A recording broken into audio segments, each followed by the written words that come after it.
Kota Medan itu ada karena adanya industri perkebunan ya.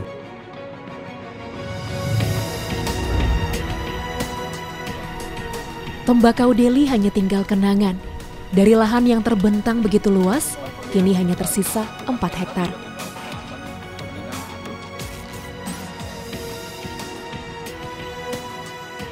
Jadi kalau kita pun berharap ya jangan sampai punah.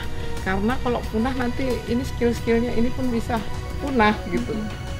Melihat nilai sejarah iya, lagi seperti ini. Iya gitu.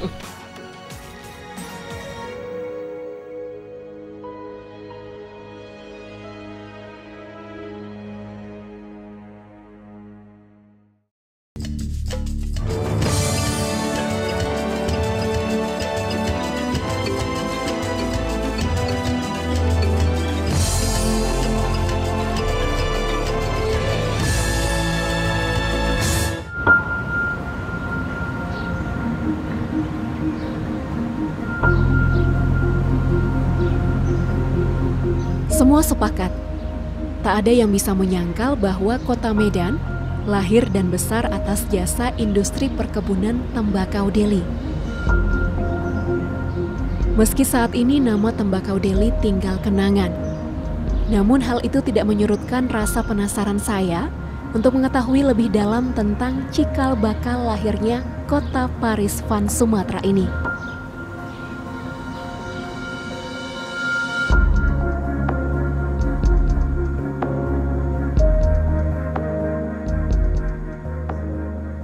Menjawab keingintahuan ini, saya mengunjungi salah seorang dosen sejarah Universitas Sumatera Utara yang juga dikenal sebagai sejarawan perkebunan. Kota Medan itu ada karena adanya industri perkebunan ya, tapi sebutlah tembakau. Meskipun sebagai embrio kota sudah ada sejak abad-abad 16 sebagai kota, tapi melalui berbagai penelitian dan buku yang ia tulis, Pak Suprayitno memang fokus pada topik sejarah perkebunan di Kota Medan dan sejarah lahirnya Kota Medan itu sendiri dengan hadirnya industri perkebunan. Menilik sejarah, semua bermula ketika Jacob Nienhuys bersama rekan-rekannya membangun perusahaan perkebunan tembakau terbesar di tanah Deli, The Deli Maskapai, pada tahun 1869. Kota Medan kemudian menjadi pusat perkebunan komersil pertama di Indonesia. Komoditi tembakau Deli dipasarkan ke Eropa, melejit, menghasilkan keuntungan berlimpah yang dapat mendanai segala pembangunan infrastruktur kota. Pada saat itu, Kota Medan semetropolitan apa sih, Pak? Dari industri perkebunan tembakau Deli? ketika 1860-an tadi ya kan dia nanti pindah, ceritanya kan baru berkembang setelah Deli Maskapai memindahkan kantor dari Labuan ke Medan Putih sekarang. Itulah yang ada sisa kantornya, pertemuan Sungai Babura dan Sungai Deli, yang memang dulu di situ bekas juga Istana Raja Deli buat Keparunggit. Ya, disitulah menurut apa yang ditetapkan dibangun kota oleh Guru Patimpus. Kan begitu. Pindah kantornya karena alasan banjir. Ya, kemudian juga ikut nanti asisten residen Deli, dari simpang kantor pindah, istana pindah 1861, termasuk ibu kota residen Sumatera Timur yang di Bengkalis pindah ke Medan. Termasuk markas militer Belanda yang di Riau juga pindah ke Medan. Ya besar lah Medan jadinya. Tapi awalnya ya dimulai dengan industri perkebunan. Ya Kobusninsus itu, Deli Maskapai memindahkan, ikutlah semua. Makanya Medan ini memang kota bisnis. Keuntungan perusahaan tembakau inilah untuk membangun kota Medan. Kalau nggak ada itu ya nggak ada. Kita boleh bilang gitu kan. Nah, kalau nggak ada tembakau Deli yang dikelola dengan efisien jadi industri, nggak akan mungkin, ya nggak akan ada itu. Nah, sekarang jadi kotanya ada, tembakau Delinya tinggal. Tahun 30-an udah krisis sih tembakau, bukan hanya sekarang. Udah mengalami krisis Karena banyaklah dulu tuduhan dari terutama Amerika ya, dengan itu ada perbudakan terselubung dalam proses produksi tembakau Delhi ya, ini. Betul lah, itu kan banyak penyiksaan, ada penalih sanksi, hukum yang dibuat oleh untuk tuan kebun, untuk para kuli. Jadi semacam masyarakat tersendiri nih perkebunan, dengan hukum sendiri gitu loh. Di balik kembagan sih sebetulnya banyak juga terjadi masalah-masalah sosial yang juga nggak bisa dianggap sepele. Itu sejarah kita, sejarah masa lalu kita. Pasti sejarah itu ada, tidak hitam putih lah.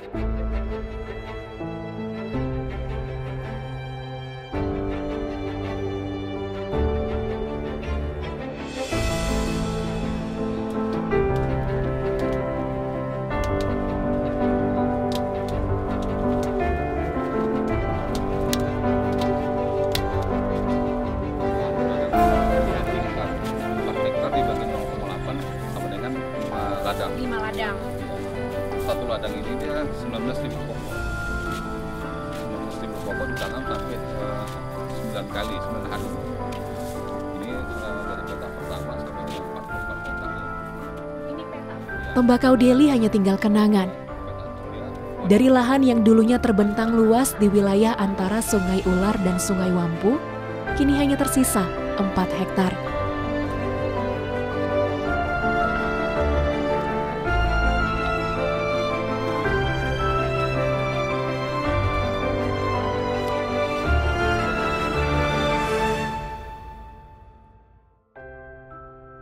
Kebun yang tersisa sengaja dipertahankan mengingat si daun emas tembakau Delhi adalah tanaman yang memiliki peran penting dalam sejarah perkembangan kota Medan.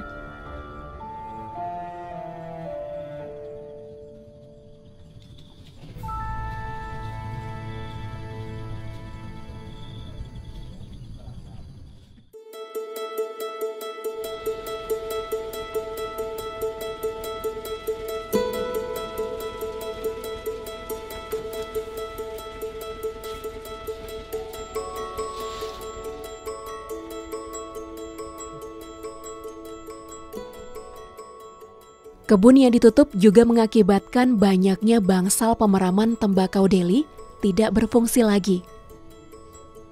Bagi kita, bangsal ini hanya sebuah bangunan tua yang tak berarti apa-apa.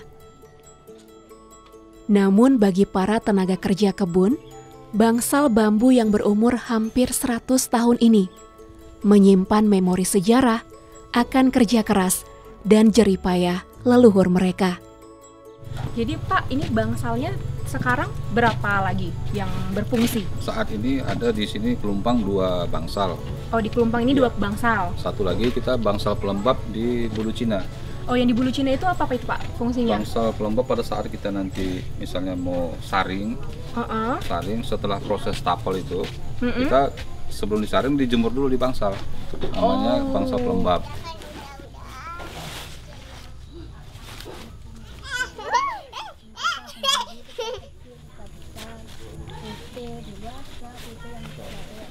Satu pertanyaan yang terlintas di benak saya, jika bangsal-bangsal ini punah sepenuhnya, bagaimana dengan nasib para pekerja kebun, terutama tenaga kerja perempuan? Kesuksesan industri perkebunan tembakau Delhi tidak lepas dari peran tenaga kerja perempuan. Hampir seluruh proses mulai dari penanaman, panen, hingga pasca panen dilakukan oleh perempuan. Keahlian mereka dalam menyortir, menggantung, dan mengikat daun adalah sebuah keahlian khusus yang diwariskan secara turun-temurun. Jadi kalau kita pun berharap ya jangan sampai punah. Karena kalau punah nanti ini skill-skillnya ini pun bisa punah gitu. Melihat nilai sejarah dan historinya. Iya gitu.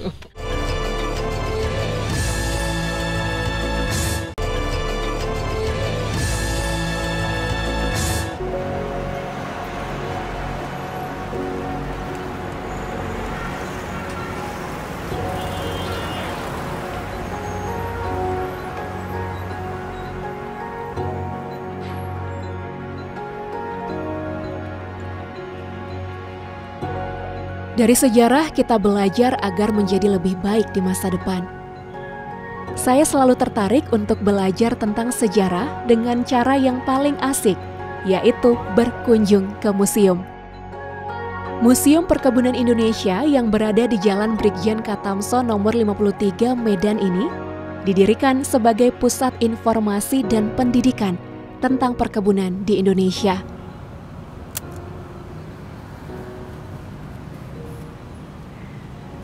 Ketika kita memasuki kawasan Museum Perkebunan, pesawat terbang yang satu ini begitu ikonik ya pemirsa. Digunakan selama 49 tahun sejak era Delhi Maskapai dan PT PN 2 untuk menyemprot hama tanaman tembakau Delhi. Nah, dari berbagai koleksi peninggalan yang akan kita temui di Museum Perkebunan, saya ingin ajak pemirsa untuk kita sama-sama belajar dari sejarah kejayaan perkebunan pada masa lampau. Yuk!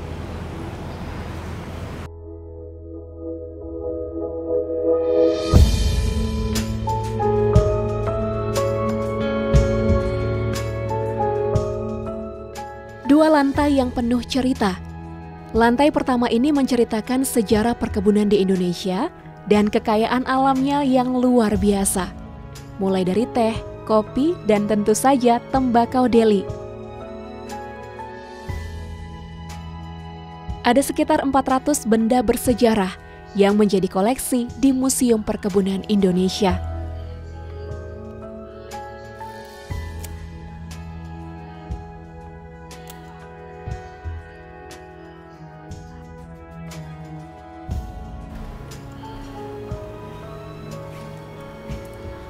Pemirsa, naik ke lantai 2, kita akan melihat ruangan yang dipenuhi dengan berbagai koleksi tembakau Delhi.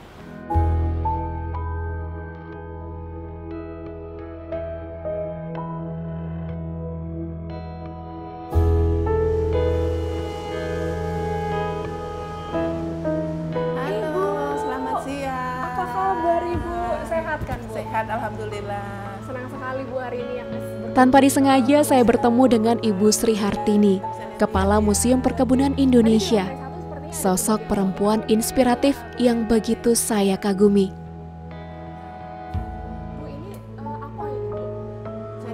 Memiliki pengalaman yang melegenda di dunia permusiuman, Bu Sri begitu gigih dalam menjaga dan melestarikan berbagai artefak, dokumen, serta benda-benda bersejarah dari industri perkebunan. Baginya, seluruh koleksi ini adalah aset berharga, sekaligus media edukasi bagi generasi mendatang.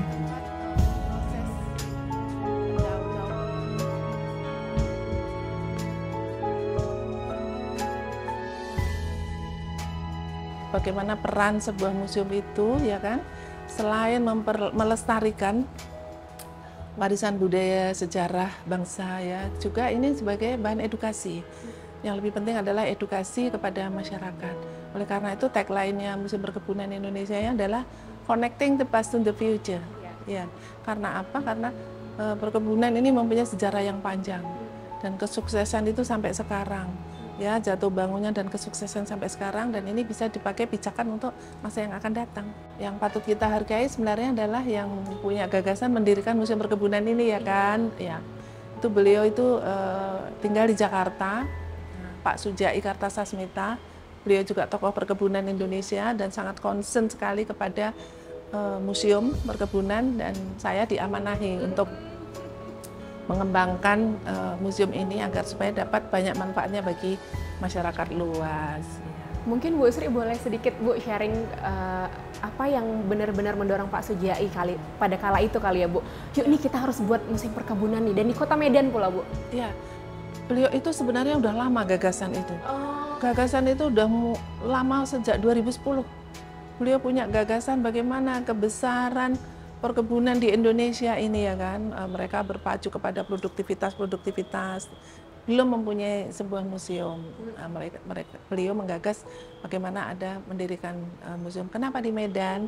Karena memang sejarah perkebunan Indonesia itu lebih banyak di Kota Medan. Sejarah perkebunan. Sebelumnya kalian harus melihat frame ini dulu, karena boleh lebih maju lagi biar lebih lihat. Iya. Jadi di sini adalah frame. Sebagai pusat edukasi, Museum Perkebunan Indonesia banyak dikunjungi oleh anak-anak sekolah, mulai dari TK hingga SMA. Dibangun pada 1916 yang diperuntukkan Bersama tim, Bu Sri mengemas kunjungan ke museum dengan cara yang menarik. Para pengunjung dapat belajar membuat produk hilir perkebunan, mengenal rempah-rempah Indonesia, dan belajar berkebun hidroponik.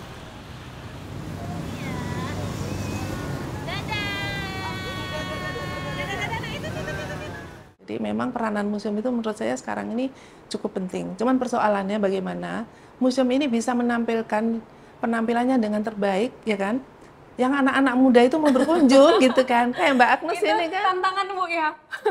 Ini adalah sebuah tantangan bagaimana sekarang anak-anak muda itu karena mindset mereka ya. Kadang-kadang melihat museum itu masih kotor, jorok gitu ya. Tetapi kita bagaimana museum itu harus terus mengikuti tren.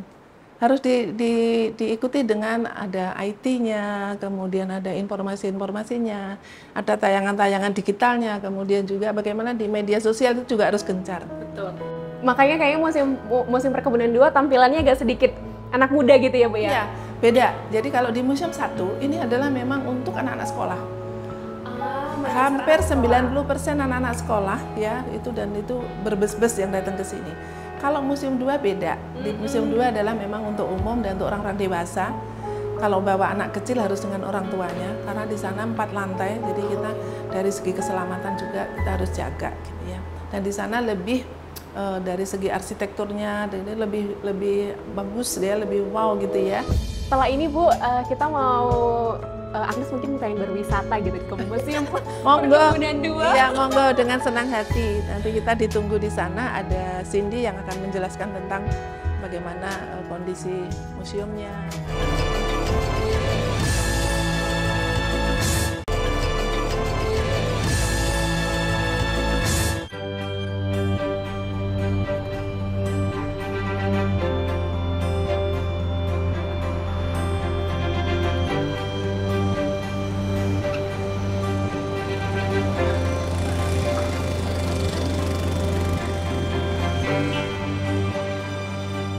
Museum Perkebunan Indonesia 2 berada di Kesawan, tepatnya di Jalan Pemuda. Kubah di lantai atasnya membuat bangunan yang dibangun tahun 1918 ini cukup mencolok. Gedung dengan gaya arsitektur Eropa ini berfungsi sebagai Biro Tenaga Kerja Perkebunan, milik Afros yang kini berganti nama menjadi Badan Kerjasama Perusahaan Perkebunan Sumatera atau BKS PPS. Halo, saya mau berkunjung masuk. Iya, boleh. Oh, ini pakai ini ya, Kak ya? Oke. Ini juga ada souvenir dari kami. Nah, khusus di lantai 2 sama lantai 3 karena itu masih menjadi kantor, jadi yang bisa Kakak kunjungi itu hanya bagian yang warna hijau. Oke, terima kasih banyak Kak. Wah, dapat souvenir juga. Saya boleh buka, kasih lihat ke pemirsa souvenirnya apa? Wah, oh ada teh ya Kak ya? Ya, itu ada teh. Oh, ada teh pemirsa dan ada apa lagi kita lihat? Ini apa nih? Lilin. Nah, jadi lilin dari sawit. Jadi kalau kita berkunjung ke Musperin 2, kita dapat gelang tiket masuk dan souvenir juga dana. Sekarang saya izin masuk ya Kak ya. Terima kasih banyak Kakak. Yuk pemirsa. Halo Kak Cindy. Halo, Apa kabar Kak? Baik. Wow. Makasih banget udah datang ke Musperin yang kedua ya. Iya, saya senang sekali Kak hari ini berkunjung ke Musperin 2. Aku mau dong diajak Kak Cindy keliling. Boleh. Kita foto dulu supaya untuk data kunjungan aja sih gitu Oke, kan. Ada boleh. di tulisan Musperinnya. Oke. Boleh Mbak posisinya? Oke. Biar aku foto dulu sebelum kita keliling, oke? Jadi pemirsa ini saya difotoin Kak Cindy. Iya. Jadi aku harus berpuasa gimana? Mungkin aku tunjukin Biasa ini aja, ya. boleh nunjukin souvenir, boleh gaya bebas gitu. Oke. Oke, nah 1, 2. Oke. Nah, kita udah masuk nih kan, Mbak. Kak Cindy Yosita Putri, staf Humas Museum Perkebunan Indonesia, akan menemani saya kali ini. Saya antusias sekali pemirsa, berwisata sambil belajar sejarah. Jika dipikir lagi, betapa kerennya museum. Yang dari Belanda maksudnya? Iya, Rotterdam Slow itu ada perusahaan perkapalan. Nah, nanti kita lihat ada miniatur kapalnya. Jadi di sini juga tapi kita tetap sediakan informasi sedikit tentang sejarah perkebunan. Perkebunan di Sumatera Utara. Ya. Benar. Mana nih Kak koleksi yang paling Sebenarnya koleksi paling identik itu ini. Mana yang tuh? pertama. Wow. Dan makanya kita simpan di yang pertama karena ini berasal dari bangunan ini sendiri. oke. Nah, Ini jadi apa ini ini? adalah berkas daktiloskopi, Mbak. Ini catatan data pekerja kebun, yang mana kantor inilah yang dahulu mencatat, memproses ini semua. Pekerja kebun pada Bener. zaman dulu ya? Iya, jadi banyak pekerja kebun itu kan datang dari Pulau Jawa, kemudian dari negara lain tuh dari China, kemudian dari Malaysia, India. Nah, itu tuh tercatat di sini. Ada nama, asal, kemudian ditempatkan di perkebunan mana, sebagai apa, kemudian... Bisa dikatakan koleksi data sidik jari para tenaga kerja kebun ini adalah koleksi yang paling mengagumkan di Museum Perkebunan Indonesia. Diperkirakan jumlahnya mencapai jutaan. Saat ini, tim museum sedang melakukan klasifikasi per tahun.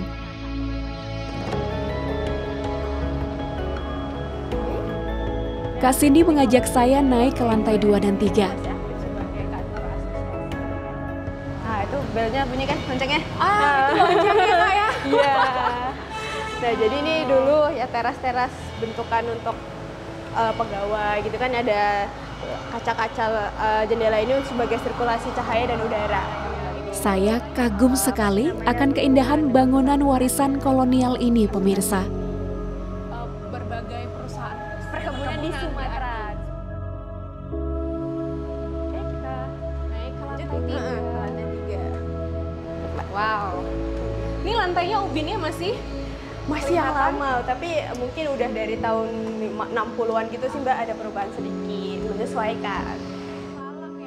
Jendela kaca besar yang ada di lantai 2 dan 3 dipengaruhi gaya arsitektur Art Deco. Balkon yang terbuka juga sengaja dibuat untuk membuat suasana di dalam gedung terasa sejuk.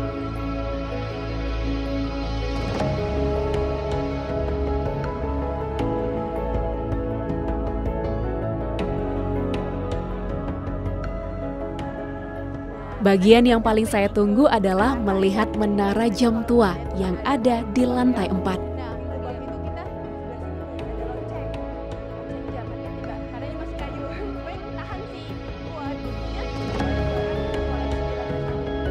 Jam yang berusia 103 tahun ini dulunya berfungsi sebagai jam kota, sebagai penanda waktu bagi para pekerja kebun.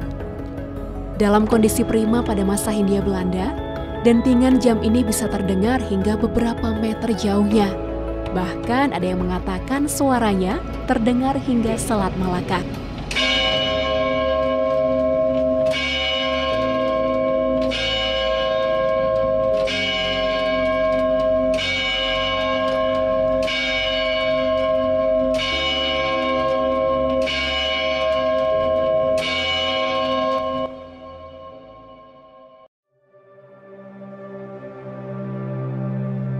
Perjalanan kali ini membuat saya termenung. Sudahkah kita merawat memori sejarah peradaban Kota Medan? Seberapa peduli kita akan hal itu? Kali ini, yang bisa saya lakukan adalah melihat dan belajar dari aset-aset yang tersisa.